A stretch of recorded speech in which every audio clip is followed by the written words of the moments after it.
نواز شریف کا باہر جانا جو ہے وہ دراصل میں ایک ڈیل کا نتیجہ تھا. نواز شریف بھی جائیں گے, مریم نواز بھی جائیں گی, شہباز شریف باہر آئیں گے, حمزہ شہباز بھی باہر آئیں گے. اور اگر عمران خان صاحب نہ مانیں, عمران خان صاحب کے پاس تو کچھ بھی نہیں ہے.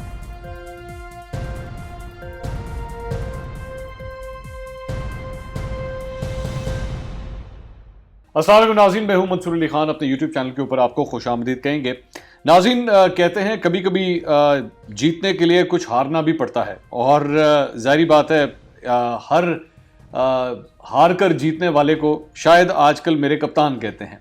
اس وقت جو صورتحال بن رہی ہے وہ بڑی انٹرسٹنگ ہے. محمد علی درانی صاحب جو ایک بڑے سینئر سیاستدان ہیں اور پیر پگاڑا گروپ سے تعلق رکھتے ہیں, مسلم لیگ فنکشنل جسے کہا جاتا ہے, اس سے وہ تعلق رکھتے ہیں. انہوں نے ایک ملاقات کی ہے اپوزیشن لیڈر شہباز شریف صاحب سے نیب کے اندر. اب محمد علی درانی صاحب کی جو ملاقات ہے یہ بڑے معنی خیز قسم کی ملاقات ہے. اس کی وجہ یہ ہے کہ محمد علی درانی صاحب جو ہیں وہ ہمیشہ سے جو مقتدر حلقے ہیں ان کے گڈ بکس میں ہمیشہ رہے ہیں. وہ کوئی ایسی شخصیت نہیں ہے جنہوں نے کبھی ان کے خلاف کوئی بیان دیا ہو. آپ کو یاد ہوگا مشرف صاحب جب صدر تھے وہ تب بھی جو ہے وزیر اطلاعات کا کام بھی کر چکے ہیں اس دور کے اندر. تو ہمیشہ ایک اچھے گڈ بکس پہ رہے ہیں, اور مسلم لیگ فنکشنل بذات خود ایک ایسی جماعت ہے جس کی ہمیشہ یہ کوشش رہی ہے کہ وہ مقتدر حلقوں کے قریب رہے, ان کے نیریٹو کے ساتھ ساتھ چلے. اب محمد علی درانی صاحب کا جو ہے وہ شہباز شریف صاحب کے ساتھ جو ملنا ہے یہ بڑا معنی خیز ہے. اس کے بعد انہوں نے ایک ٹیلی ویژن چینل کے اوپر گفتگو بھی کی ہے, اور اپنی گفتگو کے اندر کچھ بڑی انٹرسٹنگ انہوں نے فیکٹس شیئر کیے ہیں. اس کو ڈیکوڈ کرنا بڑا ضروری ہے, اس سے آپ کو پوری سیاسی صورتحال کا بخوبی اندازہ ہو جائے گا. ایک تو انہوں نے بات کی کہ جناب یہ جو استعفے ہیں وہ نہیں دیکھ رہے کہ استعفے دیے جائیں گے. اب اس کی بہت بڑی وجہ انہوں نے ساتھ یہ بھی کی, انہوں نے کہا کہ مجھے لگ رہا ہے کہ ایک ولنگنس نظر آتی ہے, ایک ڈائلاگ کرنے کے لیے جو ہے وہ اپروول نظر آتی ہے. اور ساتھ ہی ساتھ انہوں نے یہ کہا کہ سینئر سیاستدانوں کو جو ہے وہ اس ٹریک ٹو ڈائلاگ جسے وہ نام دے رہے ہیں اس میں شامل ہونا چاہیے. اب یہ جو سینئر سیاستدان والی بات ہے, میں اگر اس کو ڈیکوڈ کروں تو ان کا کہنے کا مقصد یہ ہے کہ گفتگو جو ہے وہ شہباز شریف کے ساتھ ہونی چاہیے, مریم نواز کے ساتھ نہیں. اب شہباز شریف کے حوالے سے انہوں نے یہ بھی کہا کہ ہمیں اس قسم کا ایٹماسفیئر بنانے کی ضرورت ہے جس میں شہباز شریف جو ہیں وہ ظاہری بات اگر جیل کے اندر بیٹھے ہوئے ہیں تو وہ کیا کر سکتے ہیں, وہ کچھ بھی نہیں کر سکتے. اگر شہباز شریف باہر آ جائیں تب کم از کم مسلم لیگ نون کے حوالے سے جو ہے وہ کوئی نہ کوئی حکمت عملی اپنائی جا سکتی ہے. اچھا, یہ تو بات ہو گئی کہ مسلم لیگ نون کیا کرتی ہے یا مسلم لیگ نون کے حوالے سے کیا کچھ کیا جا سکتا ہے. پاکستان پیپلز پارٹی آپ جانتے ہیں وہ پہلے ہی اس صورتحال کے اوپر کھڑی ہوئی ہے کہ اگر ان کے ساتھ کوئی گفت و شنید کی جائے تو وہ کر بھی لیں گے, کیونکہ سب سے بڑا سٹیک ہی ان کا ہے, استعفوں کے حوالے سے بھی سب سے بڑا سٹیک ان کا ہے. لیکن چند اور اس قسم کے اشاریے ہیں جو یہ بتا رہے ہیں کہ شاید کپتان کے اوپر اب اس وقت اتنا پریشر ڈیولپ کیا جا رہا ہے کہ آپ اپوزیشن سے مذاکرات کریں. اور یہ جو کپتان بار بار کہتے رہے ہیں نا کہ میں تو کسی قسم کی بات چیت نہیں کر سکتا, نہ میں ان کو این آر او دوں گا, یہ ایک پریشر ان کے اوپر اب اس وقت ڈیولپ کیا جا رہا ہے کہ کپتان کو شاید اب بیک فٹ پہ جانا پڑے گا. اب میں اس کی چند وجوہات آپ سے ایک ایک کر کے میں شیئر کرتا ہوں. سب سے پہلی بات تو یہ کہ شاہد خاقان عباسی صاحب ان کے حوالے سے خبر یہ آئی ہے کہ 15 دن کے لیے ان کا نام ای سی ایل سے نکال دیا گیا ہے. اب شاہد خاقان عباسی کا نام 15 دن کے لیے ای سی ایل سے نکال دینا, حکومت کی جانب سے ایسی لچک انہیں دکھا دینا ایسے موقع کے اوپر جب شاہد خاقان عباسی کو وہ شخص سمجھا جاتا ہے جو ایل این جی کانٹریکٹس کے حوالے سے حکومت یہ کہتی ہے کہ جناب انہوں نے کرپشن کی ہے, انہوں نے یہ غلط کانٹریکٹس دیے ہیں, قطر کے ساتھ جو انہوں نے معاہدہ کیا ہے 15 سال کا وہ اس کے ذمہ دار جو ہیں وہ شاہد خاقان عباسی ہیں. اب ایسی صورت میں اس ماحول کے اندر شاہد خاقان عباسی کا نام ای سی ایل سے نکل جانا یہ آپ یقین کیجئے کوئی اتنی آسان بات نہیں ہے. یعنی کہ سپیس دی جا رہی ہے اپوزیشن کو. ایک بات وہ اور بات ہے کہ اس کی وجہ انہوں نے بتائی کہ جناب ان کی جو بہن ہیں وہ بہت علیل ہیں, جس کی وجہ سے شاہد خاقان عباسی صاحب متحدہ عرب امارات جانا چاہتے ہیں, جس کی وجہ سے ان کو 15 دن کے لیے ان کا نام ای سی ایل سے نکالا گیا. لیکن جب آپ نکل جاتے ہیں تو اس کے بعد آپ ایک دفعہ چلے جائیں, اس کے بعد کب واپسی ہوتی ہے, جس طرح نواز شریف صاحب کہتے ہیں آپ کو کچھ پتہ نہیں ہے کہ ان کی کب واپسی ہوتی ہے. ایک بات. اچھا, دوسری بات یہ کہ عمران خان صاحب نے یہ اتنی ہارڈ لائن پوزیشن کیوں لی ہوئی ہے, یہ جو پہلے لیتے رہے ہیں, چلے میں اس طرح کہہ رہا ہوں, تو یہ کیوں لی ہوئی ہے, اس کے لیے ماضی میں جانا بڑا ضروری ہے. کچھ لوگ, کچھ تجزیہ کار یہ کلیم کرتے ہیں کہ نواز شریف کا باہر جانا جو ہے وہ دراصل میں ایک ڈیل کا نتیجہ تھا, جس میں یہ بھی شامل تھا کہ نواز شریف بھی جائیں گے, مریم نواز بھی جائیں گی, شہباز شریف باہر آئیں گے, حمزہ شہباز بھی باہر آئیں گے, جن کو اب 1 سال سے بھی 1.5 سال تقریباً ہو چکا ہے جیل کے اندر گئے ہوئے. نیب کی کسٹڈی میں وہ. تو وہ آخر کیوں اتنی ہارڈ لائن پوزیشن لیے میں؟ اس کی بہت بڑی وجہ یہ ہے کہ جیسے ہی نواز شریف باہر گئے تھے, جہاز میں بیٹھ کے باہر گئے تھے, اس کے بعد باقی لوگوں کی جانب سے, ایک عام پاکستانیوں کی جانب سے تو عمران خان صاحب کے اوپر تنقید ہوئی تھی, اپنی پارٹی کے اندر بڑی تنقید ہوئی تھی کہ جناب یہ کیا ہے آپ نے سب کچھ, اتنی دیر اتنے بھاشن دیے, اتنی تقریریں کی, یہ کرپٹ وہ کرپٹ, اور ایک آدمی جو جیل میں تھا وہ کس طرح باہر چلا گیا, اس کے قصوروار آپ ہیں. اب عمران خان صاحب کو اس کے بعد جس ہزیمت کا سامنا کرنا پڑا, جس شرمندگی کا سامنا کرنا پڑا, اس کے بعد بڑا مشکل ہو جاتا ہے اپنے ووٹر کو جواب دینا. اب یہ جو NRO نہیں دوں گا, مذاکرات نہیں کروں گا, بات چیت نہیں کروں گا, یہ پوزیشن کیوں لی جا رہی ہے عمران خان صاحب کی جانب سے؟ اب میں اس کی وجہ آپ کو بتاتا ہوں. اس کی وجہ یہ ہے کہ دیکھیں, عمران خان صاحب کے پاس نا دو چیزیں تھیں جس کے بنیاد پہ وہ ووٹ لیے انہوں نے. ایک, میں ان لوگوں کو نہیں چھوڑوں گا اپوزیشن کی, وہ جو بار بار بات کرتے تھے. دوسرا, وہ جو وعدے انہوں نے کیے ہوئے تھے, 50 لاکھ گھر, 1 کروڑ نوکریاں, عمران خان آئے گا, یہ ہو جائے گا, وہ ہو جائے گا, وہ ساری چیزیں. وہ جو دوسری چیز ہے نا, جو وعدے تھے, وہ تو کہیں بھی مطلب جس کا آپ کہیں کہ اس میں سے 10% بھی جو ہے وہ فلفل نہیں ہو سکا. اپنے ووٹر کو آپ وہ کوئی جواب نہیں دے سکتے. مطلب کل کو اگر یہ الیکشن میں جا کے کھڑے ہوں گے تو یہ اس سلسلے میں اپنی پرفارمنس کے حوالے سے کچھ بھی نہیں بتا سکتے, ایک چیز. اب یہ دوسری چیز ان کے پاس رہ جاتی ہے جس کی بنیاد پہ ان کو ووٹ ملے تھے, اور جس کو بار بار کھینچ کے جو ہے وہ اب تک یہاں پہ لے آئے. ویسے لوگ بھی ان کی باتیں سن کے اب تھک چکے ہیں کہ میں اس کو نہیں چھوڑوں گا, میں یہ کر دوں گا, میں وہ کر دوں گا. لوگوں کا نا اب وہ جو صبر کا پیمانہ ہے نا, وہ لبریز ہو چکا ہے, وہ مزید اس پہ سننا نہیں چاہتے. جب ایسی صورتحال ہو اور ملک میں ہو جائیں الیکشنز, مثال کے طور پہ اگر اگلے 4, 5, 6 مہینے کے اندر الیکشنز ہو جاتے ہیں, تو عمران خان صاحب سٹیج کے اوپر کھڑے ہو کے اپنی تقریروں کے اندر کیا کہیں گے؟ ان کے پاس رہ کیا جائے گا؟ اگر اس وقت انہوں نے گفتگو بھی کر لی جا کے, اگر مذاکرات کر بھی لیے, تو عمران خان صاحب کے پاس کچھ ہے نہیں بات چیت کرنے کے لیے.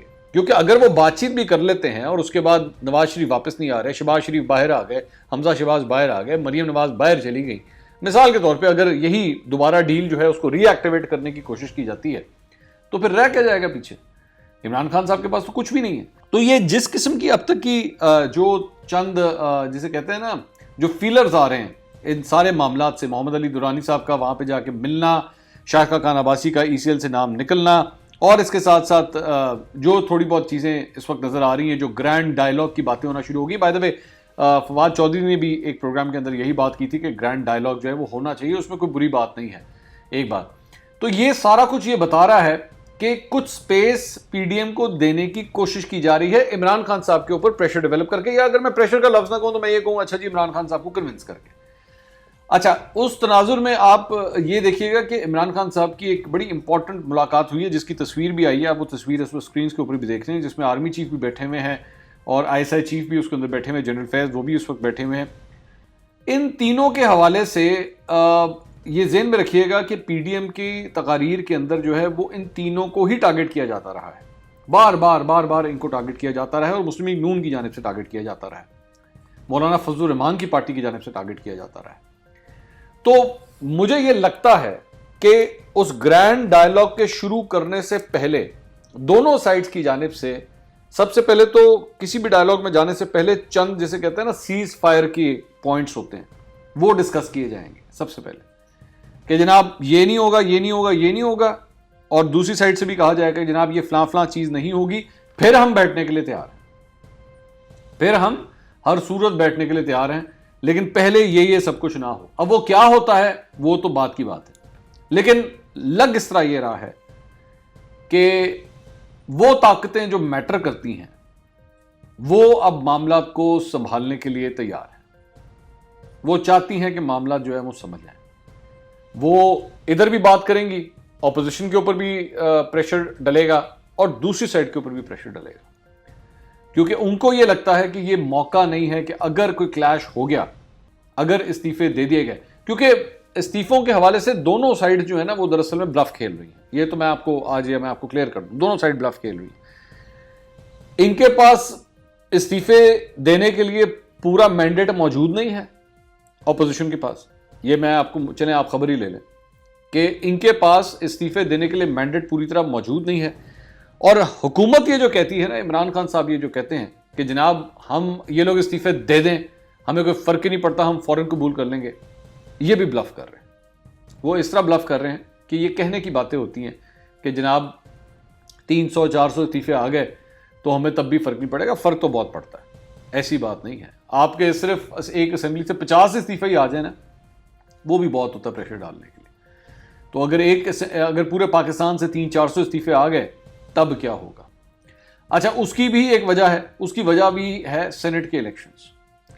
سینٹ کے الیکشنز کے اندر جو ہے وہ پاکستان تحریک انصاف چاہتی ہے کہ یہ بہت ہمارے لیے گولڈن موقع ہے کہ ہم ایک اچھی خاصی پوزیشن اپنی سینٹ کے اندر پکی کر لیں. تو اگر یہ جاتے بھی ہیں تو ہم یوں کر کے فوراً جو ہے ضمنی انتخابات کرائیں گے, اپنے بندے بیچ میں لا کے بٹھائیں گے اور ہم آرام سے سینٹ کے الیکشنز کر لیں گے. یہ اس طرح نہیں ہو سکتا. یہ صرف کہنے کی باتیں ہیں کہ جناب ہمیں کوئی فرق نہیں پڑے گا. تو دونوں سائڈز اس سلسلے میں بلف کھیلتی رہیں گی.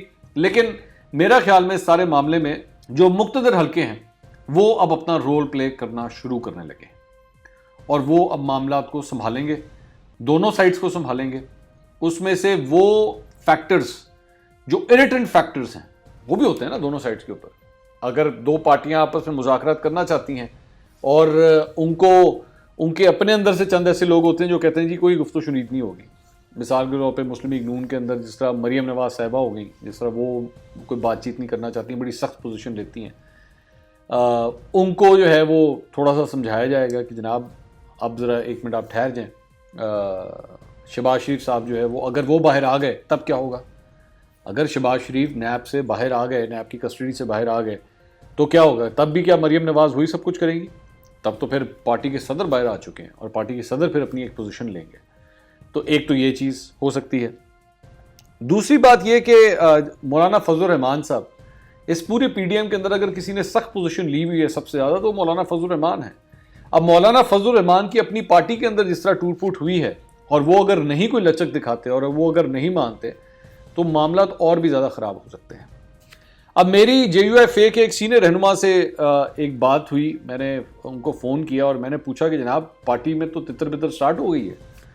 تو انہوں نے ہنستے ہوئے مجھے آخر جواب دیا کہ میں آپ کو اس کا جواب دے نہیں سکتا کیونکہ وہ جسے کہتے ہیں نا دیواروں کے بھی کان ہوتے ہیں, تو انہوں نے کہا فون کے بھی کان ہوتے ہیں. اب مجھے نہیں پتا اس کا مطلب کیا تھا. انہوں نے کہا میں آپ سے جب آمنے سامنے ملوں گا نا تو پھر آپ کو تفصیل سے بتاؤں گا کہ اصل میں ہمارے ساتھ ہو کیا رہا ہے. تو یہ موجودہ صورتحال ہے. غالباً اب پریشر ڈلے گا عمران خان صاحب کے اوپر کہ آپ مذاکرات کریں, آپ ان کو تھوڑی سی سپیس دیں, کیونکہ ہم معاملات کو وہاں تک نہیں لے جانا چاہتے جہاں پہ پوائنٹ آف نو ریٹرن ہو جائے.